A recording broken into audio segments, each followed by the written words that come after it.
I made the decision to support my husband. Every week he would visit his parents to help them with household chores and to deliver the homemade preserves I had prepared. One day, I decided to surprise them and personally bring them the groceries without telling anyone. As I approached the house, I froze, seeing that. Before we continue, please tell us what country you are watching this video from. Enjoy listening. Anna cherished a life of measured routine. Within this predictability, she found a sense of comfort, a tranquil harbor where she could seek refuge from the storms of the outside world. Her apartment, adorned with bookshelves overflowing with literary classics and filled with the aroma of freshly baked bread, was a perfect reflection of her affection for order and harmony. She taught literature at the university, immersing herself in the worlds of Tolstoy and Dostoevsky, finding within their works answers to the perennial questions of human existence. Igor, her husband, was her complete opposite. An engineer, a man of precise sciences, he inhabited a realm of blueprints and calculations. Yet this disparity did not divide them. Rather, it complemented them. Anna valued his steadfastness, his problem-solving acumen, and his quiet yet genuine concern. Igor, in turn, admired her extensive knowledge, her refined aesthetic sensibility, and her ability to perceive beauty in the simplest of things. Every Sunday, Igor would journey to his parents' home in the countryside. It was an unspoken ritual, an integral part of their shared life. He would assist them with their farm work, repair fences, and tend to their garden. Anna always prepared a care package for him, jars of pickled vegetables, hearty soup, homemade meatballs, and pastries. She knew how much Igor's parents enjoyed her cooking, and it brought her joy to provide for them. Igor would return in the evening, somewhat weary but content. He would recount stories of his parents, share village news, and discuss the weather. Anna would listen attentively, nodding and asking questions. These Sunday excursions felt like a small journey to another realm for them, a world of quietude and peace, a world of simple pleasures. Anna observed her husband closely. Lately, he seemed rather preoccupied. It wasn't that he was any less attentive to her. No, he continued to bring her coffee in the mornings, inquire about her day, and read her poetry before bed. But a certain shadow had appeared in his eyes, a hint of something left unsaid. He often gazed out the window as if expecting someone or something. She attributed this to fatigue or work-related stress. Igor was working on a significant project, and she understood that it demanded a great deal of his energy. She strove to surround him with care and affection, hoping it would help him navigate through his challenges. One Saturday morning, Anna awoke with an unusual impulse, a desire to create a surprise. She decided to visit his parents on her own, without prior notice.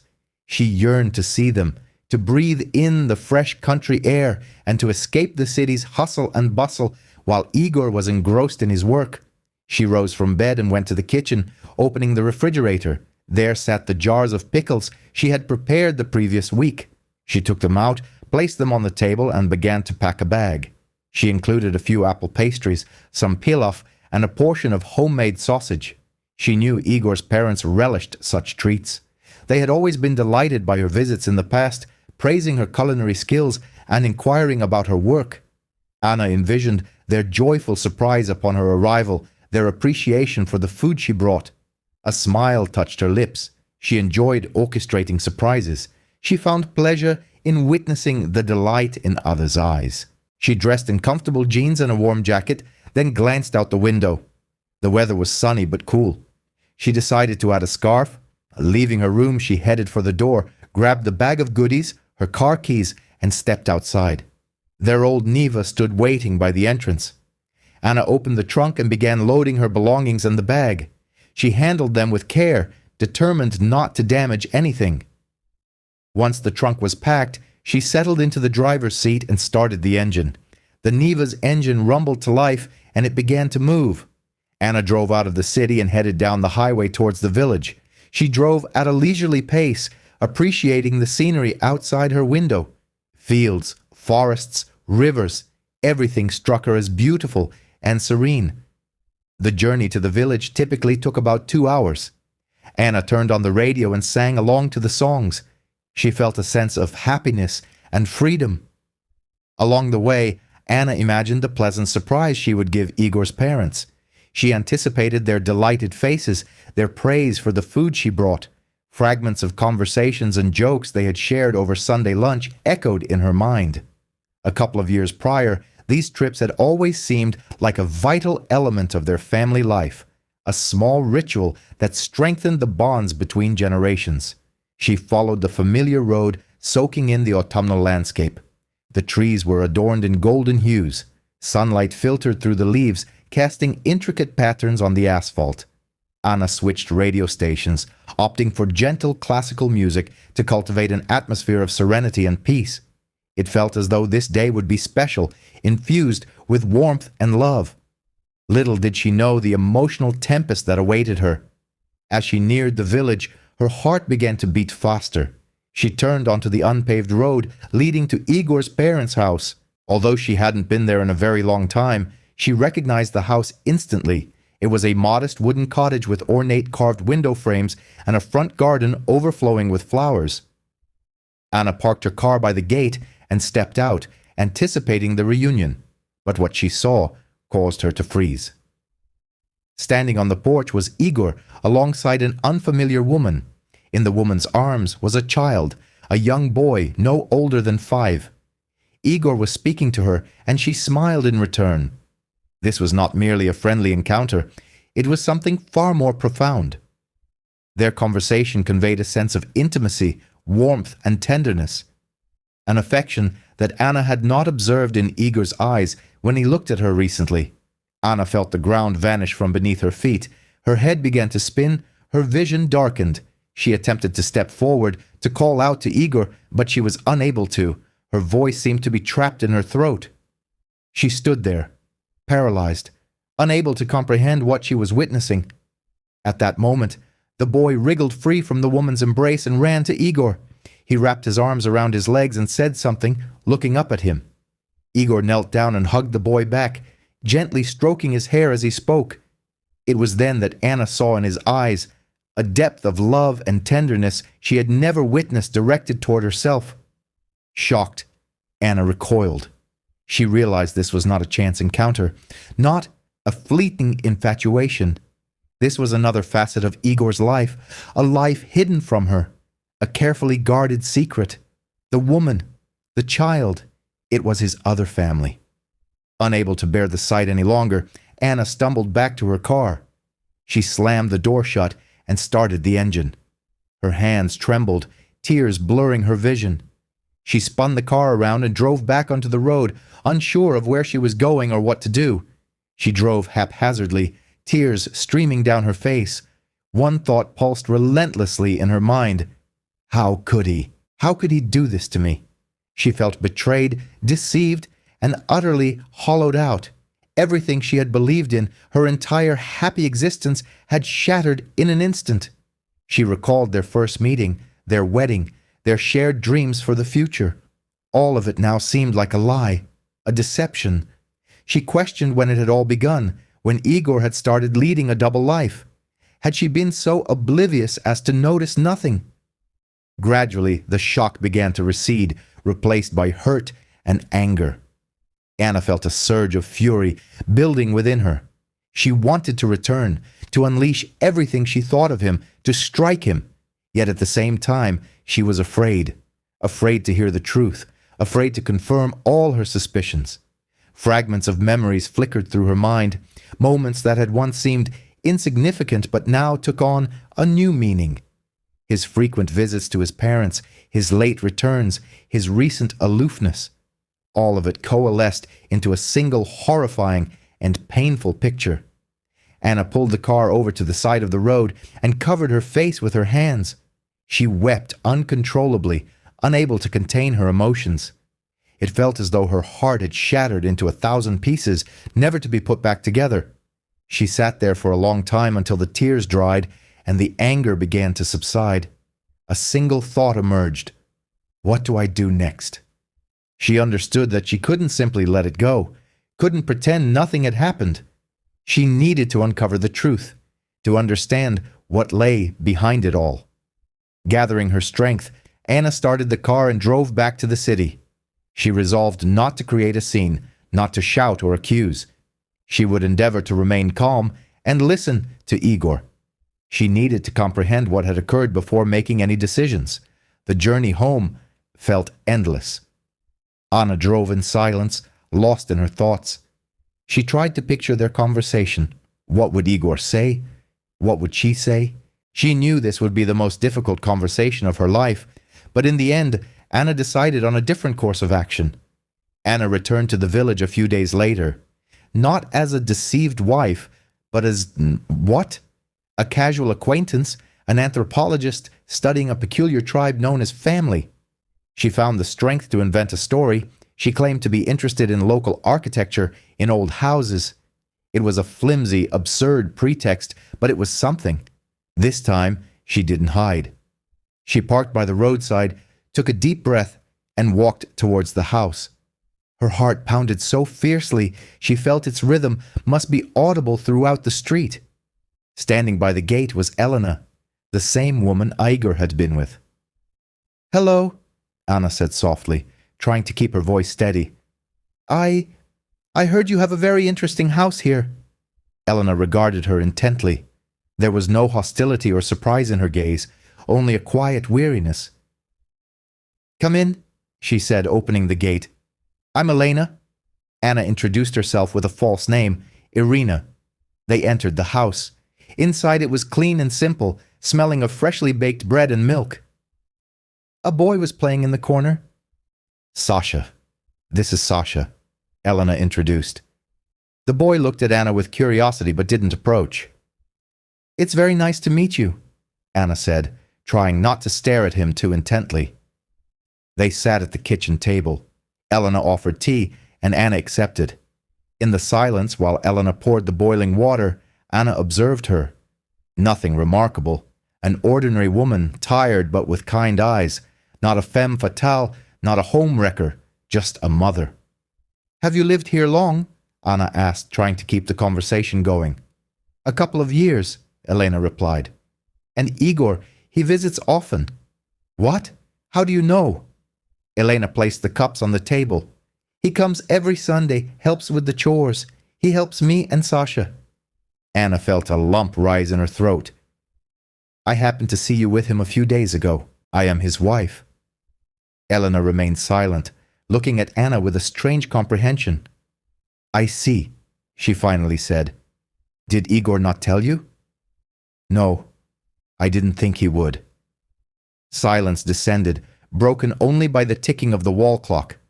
Anna felt as though she were facing an examination where the question had already been posed and her entire future hinged on the answer. "Why?" she asked, breaking the silence. "Why didn't he tell me?" "You'll have to ask him that," Elena replied. "But I think he was afraid of losing you. And you? Do you love him?" Elena offered a sad smile. "I loved him once, very much, but that was a long time ago. Now we simply share responsibility for Sasha, and nothing more, nothing at all. Igor visits as a father, as a friend, but not as a man. There has been nothing between us for a long time." Anna didn't know whether to believe her, but Elena's voice carried such sincerity that doubt was impossible. "And he loves Sasha more than life itself," Elena said, looking at her son. "He's a wonderful father, always caring for him, helping him. Sasha adores him." Anna glanced at the boy. He was playing with a toy car, humming to himself. Suddenly he looked up and met Anna's gaze. There was no fear or hostility in his eyes, only curiosity. Anna smiled at him. He responded with a shy smile. "And Igor? Is he happy?" Anna asked, averting her gaze. Elena sighed. "I don't know. It's difficult for him. He's torn between two lives. He wants to be honest but can't. He's afraid of hurting you, afraid of losing Sasha. And me? Doesn't he think about how much pain he's causing me? He thinks about it, but he hoped you would never find out, that he could keep this secret." "Naive," Anna whispered. "Perhaps, but he didn't do it with malice. He was simply trying to do the right thing for everyone," Anna mused. "Is it right to lie for years, to hide the truth, to live a double life? Is that right, or is it simply cowardice?" That... Why are you telling me all this? She asked, meeting Elena's eyes. Because I see you're hurting and because I want you to know the truth. Igor is a good person. He doesn't deserve to be hated. He's simply confused. And you're not afraid I'll take him away from you? Elena shook her head. No, I know you won't. And even if you did, I wouldn't keep him by force. The most important thing is that Sasha is happy, and the rest will follow. Anna remained silent. Could happiness truly be built on deceit? Anna didn't know. She felt two opposing emotions battling within her soul: anger and understanding, resentment and forgiveness. Thank you, she said, rising from her chair. Thank you for the tea and for the truth. You're welcome, Elena replied. If you ever want to talk, I'm always here. Anna left the house. Outside, fresh air and bright sunshine awaited her, but inside, her soul remained dark and somber. She got into her car and drove home.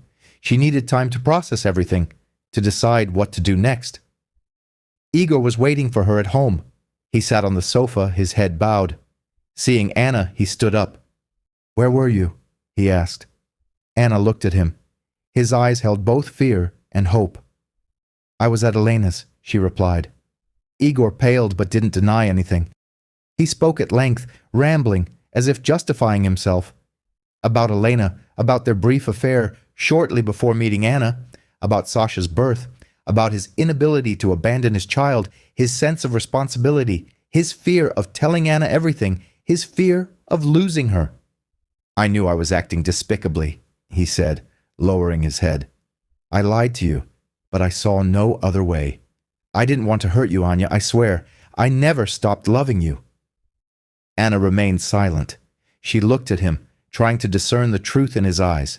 She saw remorse, she saw pain, but she also saw a stubborn determination. He had made his choice, and that choice affected more than just him. The night passed in silence. Each lay on their respective sides of the bed, as if a chasm had opened between them. Anna couldn't sleep. Thoughts swirled in her mind, fragments of phrases, memories.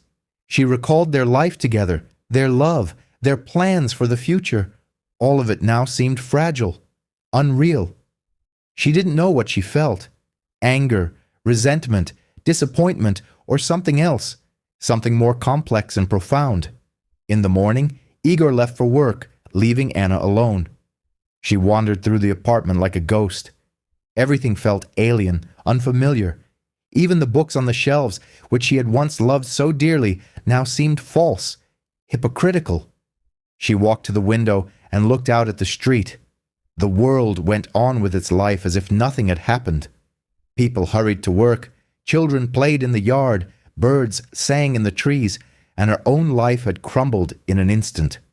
She remembered Elena's words about Igor being a good father, about his care for Sasha, about there being nothing between them beyond responsibility.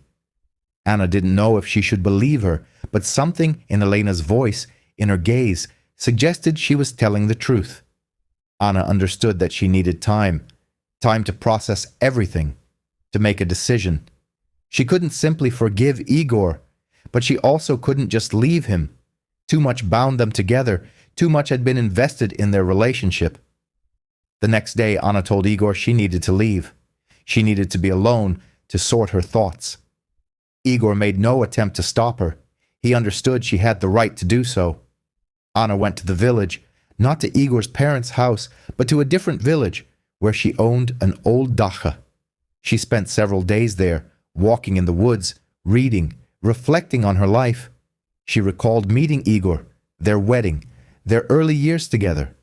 Everything had been so good, so calm, so secure. Could all of it have been a lie? Had Igor truly been living a double life all these years? Anna found it hard to believe. She knew Igor as an honest, decent man. How could he have done this to her? But then she remembered Elena's words, that Igor hadn't meant to hurt her, that he was afraid of losing her, that he had done it all for Sasha, and Anna began to understand. She began to grasp that Igor hadn't cheated on her in the conventional sense. He hadn't sought casual encounters. He was simply fulfilling his paternal duty. But that didn't make his actions any less painful. He had still betrayed her, deceived her, and denied her the right to know the truth. Anna understood that she had to decide what to do next. She could leave Igor and start a new life. She could try to forgive him and move on as if nothing had happened. Or she could try to understand him, to understand what had driven him when he made that decision, to understand how he had lived all these years carrying that burden. Anna knew it wouldn't be easy. She would have to overcome her pride, her pain, her resentment. She would have to accept the fact that Igor was not an ideal person, that he had his weaknesses, his flaws, his secrets. But if she truly wanted to save their family, if she truly loved Igor, she would have to do it. One day, Anna awoke with a firm resolve. She knew what she had to do. She packed her belongings and drove back to the city. Igor was waiting for her. He sat on the sofa, his head bowed. When Anna entered, he looked up at her. His eyes held so much pain and hope that Anna's heart ached. "I know everything," Anna said. "I understand everything." Igor remained silent. He waited for her to say more. "I've decided," Anna said. "I'm staying." Igor stood up from the sofa and walked to Anna. He embraced her tightly. "Thank you," he whispered. "Thank you for everything." Anna pulled away from him. "But that doesn't mean I've forgotten everything," she said. "It doesn't mean I've forgiven everything. We'll have to work very hard to rebuild trust. We'll need to learn to live in a new way." Igor nodded. He understood she was right. "I'm willing to do anything," he said, "as long as you are by my side." Anna smiled. "Then let's go," she said. "Let's go to the village." Igor looked at her with surprise. "To Elena and Sasha's?" he asked. "Yes," Anna replied. "I want to meet them." Igor was silent for a few seconds. Then he nodded. "All right," he said. "Let's go." The next morning, Anna and Igor drove to the village. Anna had packed a bag of homemade pastries in the trunk. She had prepared them especially for Elena and Sasha. She wanted to show them that she held no ill will, that she was ready to welcome them into her life. As they approached Elena's house, Anna felt a flutter of nerves. She didn't know how she would be received. She didn't know what to say. Elena came out of the house and smiled at Anna. "I knew you would come," she said. Sasha ran out of the house and hid behind Elena's legs. He looked at Anna with curiosity.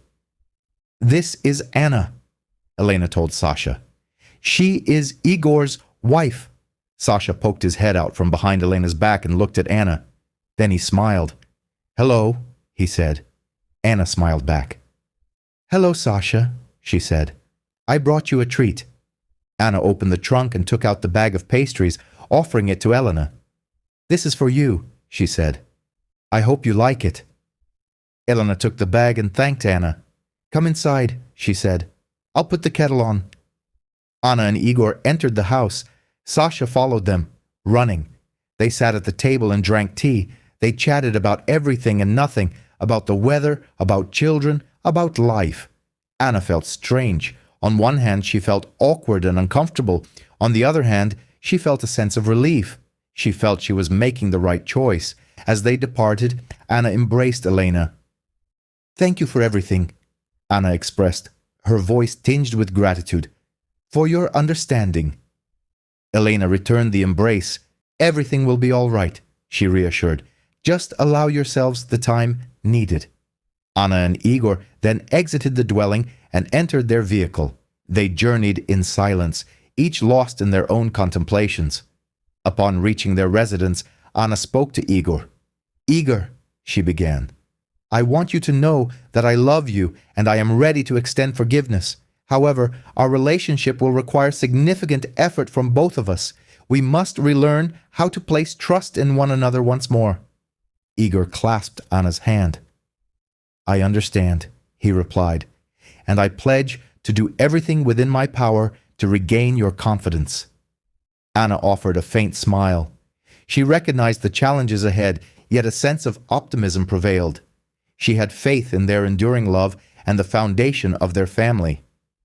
Anna exited the car and proceeded towards the house, with Igor following close behind. They entered their home together, embarking on a new chapter within the place they shared.